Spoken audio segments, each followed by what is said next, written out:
जीवन की सीख, 1 रुपये की कीमत। बहुत समय पहले की बात है। सुब्रोतो लगभग 20 साल का एक लद्दाखा था और कलकत्ता की एक कॉलोनी में रहता था।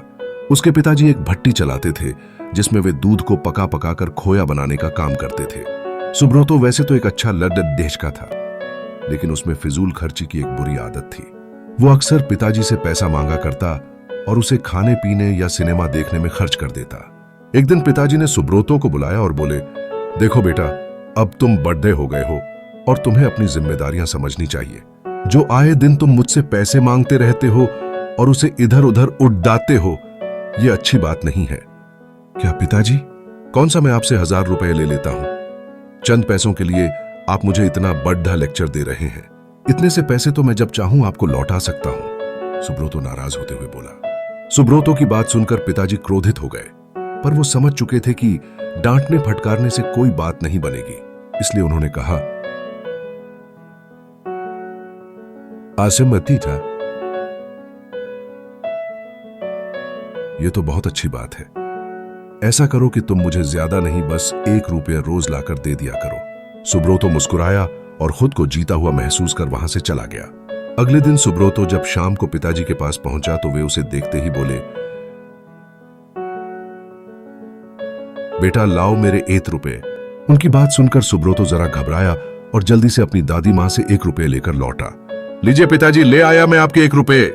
और ऐसा कहते हुए उसने सिक्का पिताजी के हाथ में थमा दिया। उसे लेते ही पिताजी ने सिक्का भट्टी में फेंक दिया। यह क्या, आपने ऐसा क्यों किया? सुब्रोतो ने हैरानी से पूछा। बेकिरा, पिताजी बोले।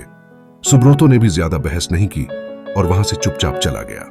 अगले दिन जब पिताजी ने उससे 1 रुपया मांगा तो उसने अपनी मां से पैसा मांगकर दे दिया। कई दिनों तक यही सिलसिला चलता रहा। वो रोज किसी दोस्त यार या संबंधी से पैसे लेकर पिताजी को देता और वो उसे भट्टी में फेंक देते था। फिर एक दिन ऐसा आया जब हर कोई उसे पैसे देने से मना करने लगा। सुब्रोतो को चिंता होने लगी कि अब वो पिताजी को 1 रुपये कहां से लाकर देगा।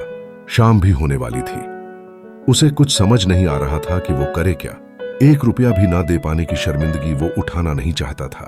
तभी उसे एक अधेद्ध उम्र का मजदूर दिखा जो किसी मुसाफिर को हाथ से खींचे जाने वाले रिक्शे से लेकर कहीं जा रहा था। सुनो भैया, क्या तुम थोड़ी देर मुझे ये रिक्शा खींचने दोगे? उसके बदले में मैं तुमसे बस 1 रुपये लूंगा, सुब्रोतो ने रिक्शे वाले से कहा। रिक्शा वाला बहुत थक चुका था। वह फौरन तैयार हो गया। सुब्रोतो रिक्शा खींचने लगा। यह काम उसने जितना सोचा था उससे कहीं कठिन था। थोड़ी दूर जाने में ही उसकी हथेलियों में छाले पड़ी डिड्डा गए, पैर भी दुखने लगे। खैर, किसी तरह से उसने अपना काम पूरा किया और बदले में जिंदगी में पहली बार खुद से 1 रुपया कमाया। आज बेडी डीधे गर्व के साथ वो पिताजी के पास पहुंचा और उनकी हथेली में 1 रुपये थमा दिए। रोज की तरह पिताजी ने रुपए लेते ही उसे भट्टी में फेंकने के लिए हाथ बढ़ाया। रुकिए पिताजी, सुब्रोतो पिताजी का हाथ थामते हुए बोला। आप इसे नहीं फेंक सकते, ये मेरे मेहनत की कमाई है। और सुब्रोतो ने पूरा वाकया कह सुनाया। पिताजी आगे बढ़े और अपने बेटे को गले से लगा लिया। देखो बेटा, इतने दिनों से मैं सिक्के आग की भट्टी में फेंक रहा था, लेकिन तुमने मुझे एक बार भी नहीं रोका। पर आज जब तुमने अपनी मेहनत भी दिया